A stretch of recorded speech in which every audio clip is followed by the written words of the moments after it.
like Katie said, we often skip the senses, just barely touch on them at A&P. So I've been learning a lot about this as well. I think this is a terrible title. How do we smell? I smell fine today, I guess. This is actually a little video about how the sense of smell works. Can you guys hear?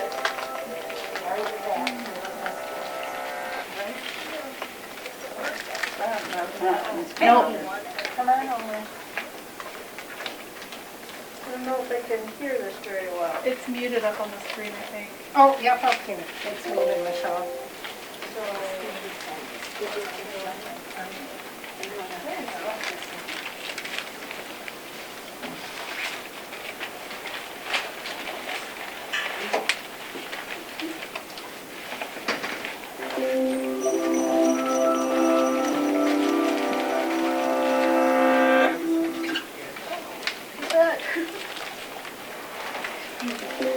Hear that music 3 times, I guess. Your sense of hearing. It's the first sense you use when you're born. 1 out of every 50 of your genes is dedicated to it. It must be important, right? Okay, take a deep breath through your nose. It's your sense of smell. And it's breathtakingly powerful. As an adult, you can distinguish about 10,000 different smells. Here's how your nose does it. Smell starts when you sniff molecules from the air into your nostrils. 95% of your nasal cavity is used just to filter that air before it hits your lungs. But at the very back of your nose is a region called the olfactory epithelium, a little patch of skin that's key to everything you smell. The olfactory epithelium has a layer of olfactory receptor cells, special neurons that sense smells, like the taste buds of your nose.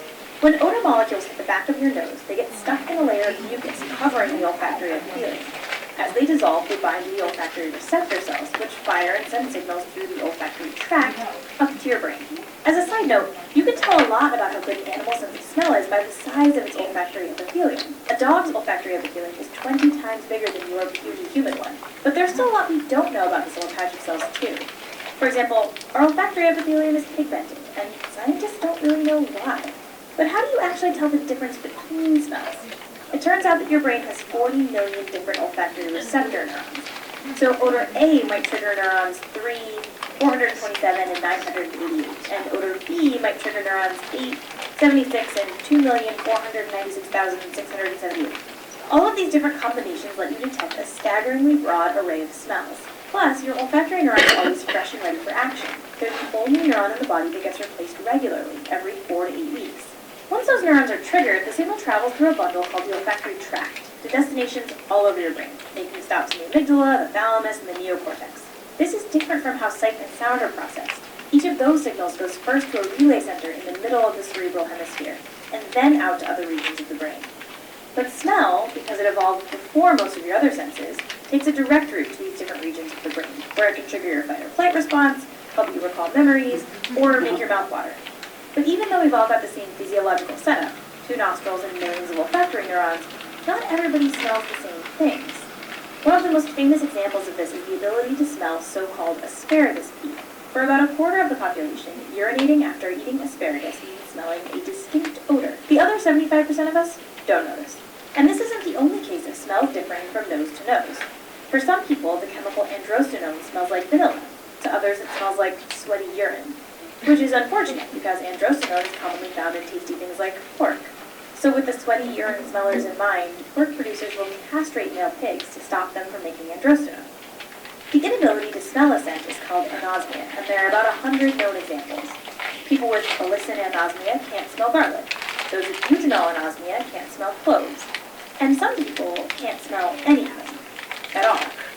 This kind of full anosmia can have several causes. Some people are born without a sense of smell. Others lose it after an accident or during illness. If the olfactory epithelium gets swollen or infected, it can hamper your sense of smell, something you might have experienced when you were sick. And not being able to smell anything can mess with your other senses too. Many people who can't smell at all also can't really taste the same way the rest of us do. It turns out that how something tastes is closely related to how it smells. As you chew your food, air is pushed up your nasal passage, carrying with it the smell of your food. Those scents hit your olfactory epithelium and tell your brain a lot about what you're eating. Without the ability to smell, you lose the ability to taste anything more complicated than the 5 tastes your taste buds can detect: sweet, salty, bitter, sour, and savory. So the next time you smell exhaust fumes, salty sea air, or roast chicken, you'll know exactly how you've done it. And perhaps be a little more thankful that you can.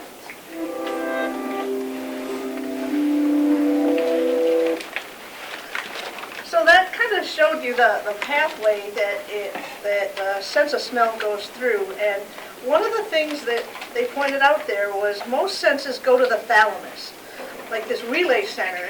And if it came from your eyes, the thalamus would send it to your occipital lobe, and you would be like, oh, that's Aunt Mary.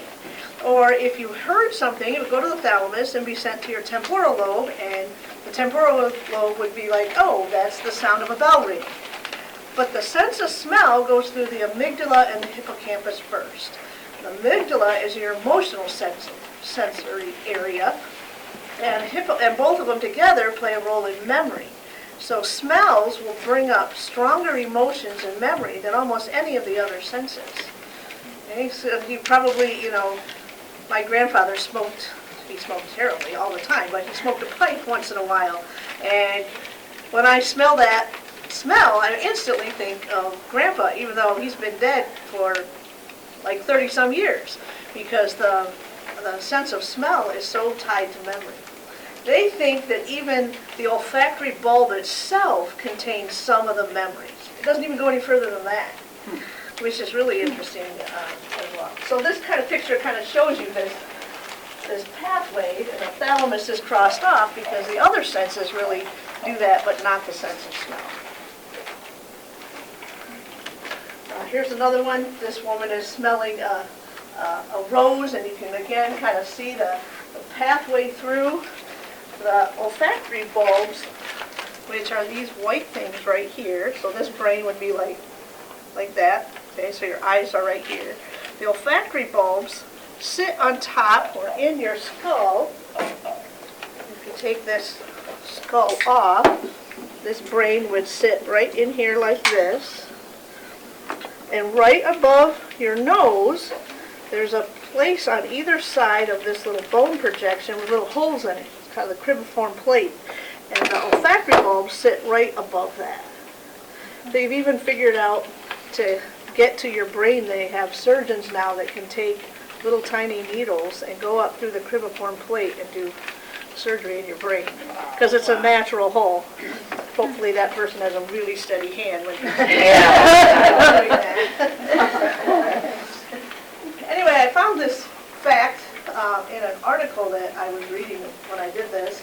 We can discriminate millions of colors and 500,000 tones, but they think that way more smells that we can detect, like up to 14 or up to a trillion.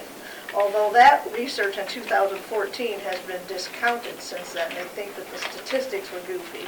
But most agree that we can figure out more smells than we can visions and tones from our ears.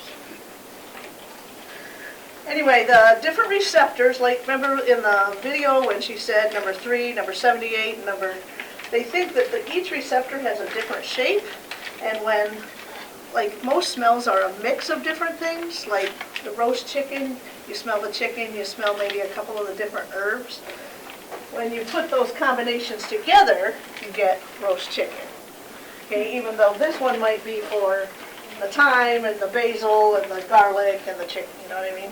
So that makes the number of smells exponentially even higher, right? Because you have all the different smells and then you have what they smell like together.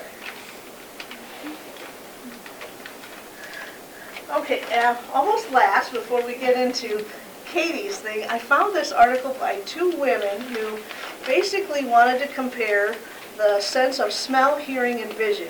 They did not do taste because they don't think people understand taste, and that varies from person to person and is also involved in smell. So they took those 3 senses and they put out this survey, and it's in a peer-reviewed article. I put the citation there. And they were very interested because COVID wiped out the sense of smell in a lot of people. So they wanted to know if that affected people or made them think about it differently. But when you asked them which one they would give up, which one would they wish, or, if you had to give one up, 84% said, I'll give up sense of smell over their hearing or their vision. So it was still not much different than before COVID. Apparently, losing your sense of smell during COVID didn't make people, they wanted to be able to hear and see way more than they wanted to be able to smell. So then they took 10 things and said, would you give up X for your sense of smell? 25% of college kids would give up their phone rather than give up their sense of smell. Even if they could go out and buy another one. They didn't want to give up their phone right then for their sense of smell. And this one is your tiny left toe. 14% would rather give up their sense of smell than their left little toe. Anyway, I thought it was really interesting. This one is $10,000. Would you give up your phone, or give up your sense of smell for $10,000? 20% said, yep, sure would. Take the money and run. I don't care if I never smell again. So go figure. They asked about media, streaming, shopping, vacation, pet. Pet was number one here. 47% would give up their sense of smell to keep their pet. Way higher in women than men. And hair, too. Women by far and away. Men didn't care about their hair, but 57.9% of women would give up their sense of smell to keep their hair. Because, I thought this was very interesting. All right, so now that they've hooked this smell to the sense of memory and feeling good, if we could sell you a smell that made you feel good, aromatherapy came into being, and essential oils and all this other stuff. And so they figured out the top 9 scents that trigger people to feel good. And Katie's going to go from here. Can you guys guess what number 1 is? Lavender. Close, because it's a flower. I believe flower was number 1. Oh, okay. Flowers, and that's a flower. Anybody got number 2? Think they know number 2? Vanilla? Trees. Number 3 was fruit, though somebody said lemon. 4 is food in general. Herbs was number 5. Pine trees, or the smell of pine. The beach. Sandalwood. I'm not even sure what that is, actually. And campfires. So, I will let Katie take it away from here. All right, so I'm going to follow up on just a few things that Michelle said. To the COVID thing, I was very surprised when we started looking at this that because smell was wiped out by COVID, they now sell smell training kits so that you can retrain your nose, because smell is attached to memory, like Michelle explained. What they're thinking, they're just kind of theorizing this, is that usually your sense of smell is the last to leave. So people with Alzheimer's or other conditions of the deterioration of the mind, that if people are entering the elderly stages of life without their sense of smell, will they be entering maybe dementia or those things earlier because they've lost that smell memory. So again, this is all just theorizing that. Another interesting thing, Michelle talked about how that was one of the beginning senses, your sense of smell. So I also read that in utero, the fetus, the sense of smell is the very first, most fully formed sense that you have as a fetus, and continues to be your strongest sense until you are 10 years old. So that's how important it is. To talk about aromatherapy, Japanese scientists have studied the sense of smell to look at how they can increase production in industry. And so they are using aromatherapy in factories. They used peppermint to boost attentiveness. Citrus boosts focus. And there is actually a study by Japanese scientists that say typos or data input, the rate of error was reduced by 50% if people were smelling citrus. Cinnamon to reduce mental fatigue. Jasmine to create confidence in employees, so those taking on new tasks were given the sense of jasmine. And then jasmine with chamomile possesses anti-anxiety properties. So they thought that just soothed everything over. People in factories who had those senses exposed to them, they were more relaxed. So, contradictory smells. We need to talk about those for a second, and I'll give you a couple examples. So, when the mood strikes me, there's nothing I like better than Fritos. And I love to crunch Fritos. And I love them with bean dip, and I love them in the bag with chili and cheese for the whole walking taco thing. So, I'm picturing Fritos and yum, and the smell and all of that. Okay, apology to my 2 sons. But what else smells like Fritos?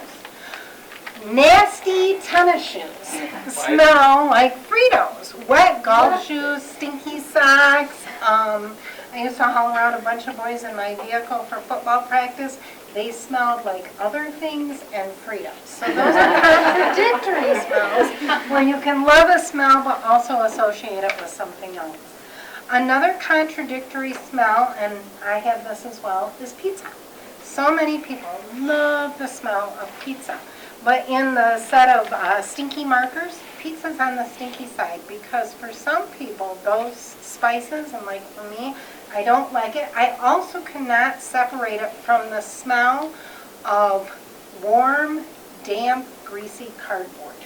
Why? And lots of people Why? have that same thing, that when you combine smells. So Swift used to have in Greenville, which is a printing company, used to have an office right next to Subway. And for many years, I thought the smell of printing was actually the Subway smell. And so I was not a Subway customer because I had those things confused. That happens with everybody just based on exposure. So in talking about that too, they say smell is very cultural.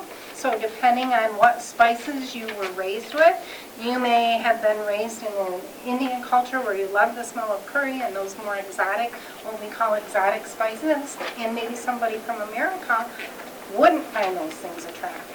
What turns other people off from American cuisine? Usually the smell of cooking meat, because we make so much beef and pork, and most cultures are not used to that. So I'm going to have you all close your eyes now. We're going to do a couple smell experiments, and kind of based off of what Michelle has said, these are most memorable smells. And what I mean by that is they will create a memory in you. Almost always positive, but for some people, based on your experience, maybe not.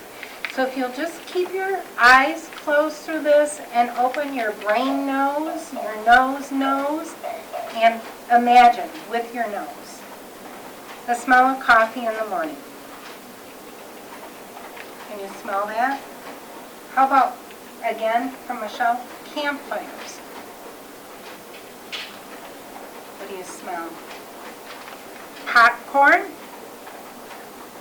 Are you transported to a place with popcorn? Homemade cookies? I'm smelling chocolate chip, but what if you're a peanut butter cookie lover? Can you smell peanut butter cookies now? What about the smell of sharpened pencils? That smell is about to be lost in the digital world. Swimming pools? Are you transported with swimming pools? Wet paint. How about a wet dog? If you're an outside person, how about the smell of a snowmobile when you just started up? Newspapers. A very distinct smell. And this is a cooking smell that's all over the world. The smell of frying potatoes and onions. And how about the smell of your grandparents' house or a favorite neighbor? Okay, open your eyes. Did you imagine? Were pictures in your head besides just the smells? That's exactly what Michelle was talking about. So those are pretty common around the world. So now we'll talk about the very best smells. And these smells, I ran a list from the United States and a list from the United Kingdom and kind of merged the common smells. So these are top smells. If you want to close your eyes again and envision these smells.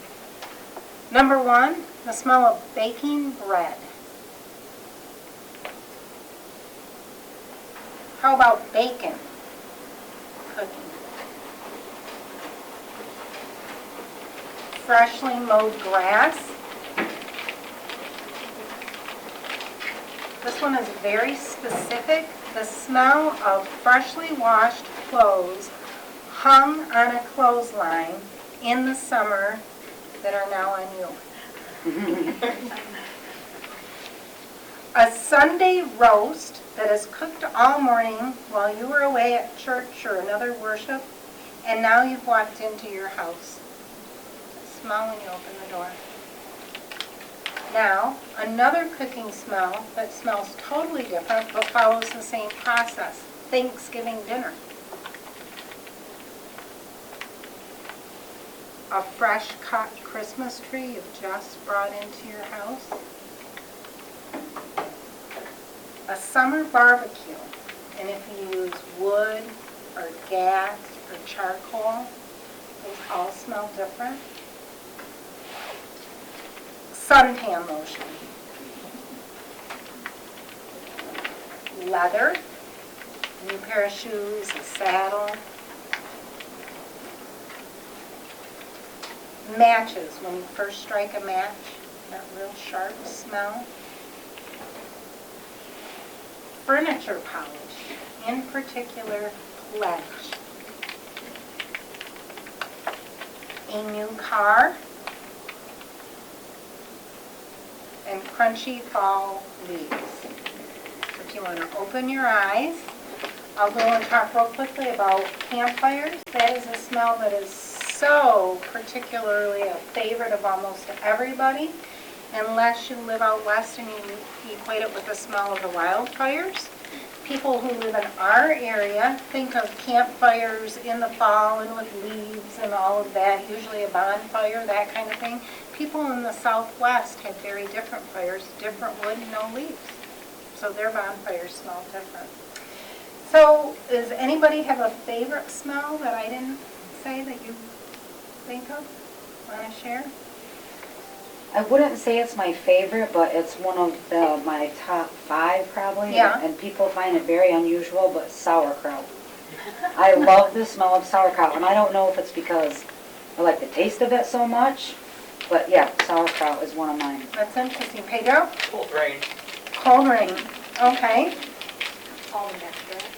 Almond extract, very good. Vanilla was on the very bottom of the list. So, yep, almond. I prefer the almond. Yep, I like the almond. Stuart? Gasoline. Yeah, there you go.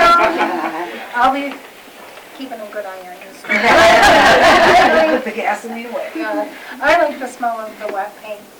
I love that smell. I love the smell when my kids were babies.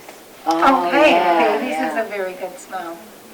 Okay, so we talked about the good ones. Now we need to talk about the yuckiest smells. And in talking about barf, of course I love the topic.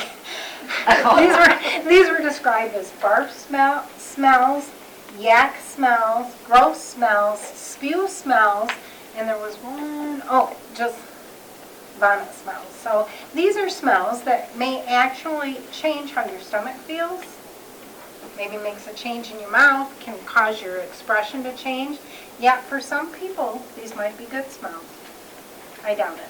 So close your eyes and be transported by the smell of a very ripe, dirty diaper, which always smelled worse to me when it wasn't my own children, because it was unfamiliar and affected sometimes by the food and the digestion of that child, the dirty diapers. The odor, if you've ever had the pleasure of cleaning out a drain. In my kitchen drain I cleaned out, smelled different from my shower drain. Neither good.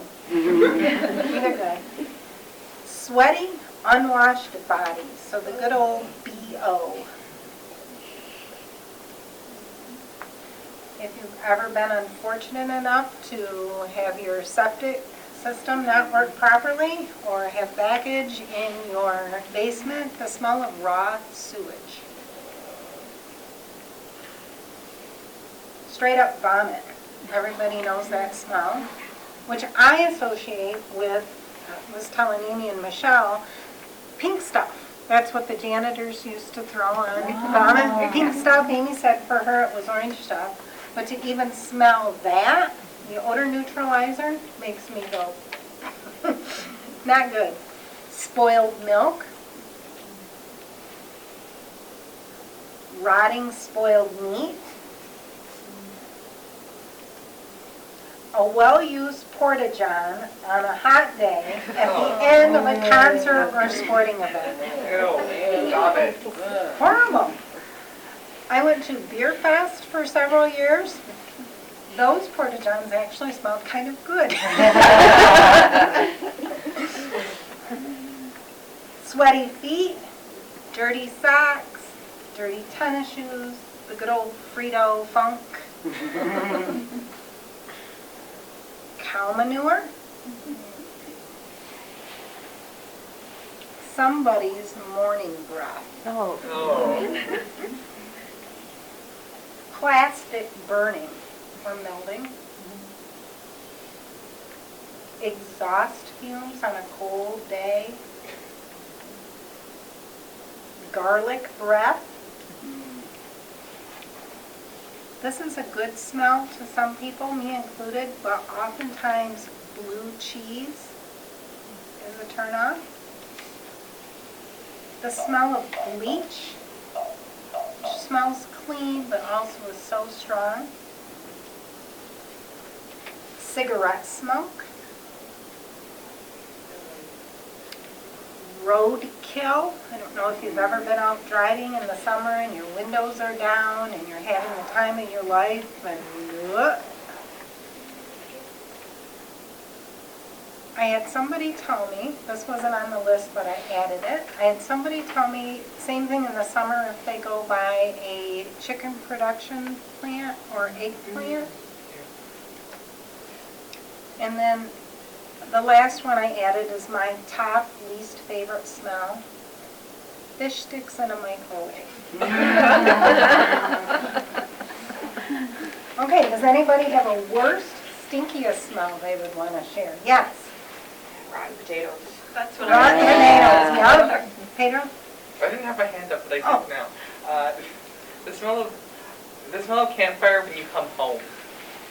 Oh. Like on your clothes? On your Yeah. clothes? Okay, yep, I would agree with that, for sure. Anybody else? Jamie? Burning hair. What? Burning hair. Oh, yeah. Yeah, burning tires. burning tires, yeah, for sure. My dad used to work at a tire factory and he'd come home smell like tires. And back in the 80s, they used to burn tires too. Yep.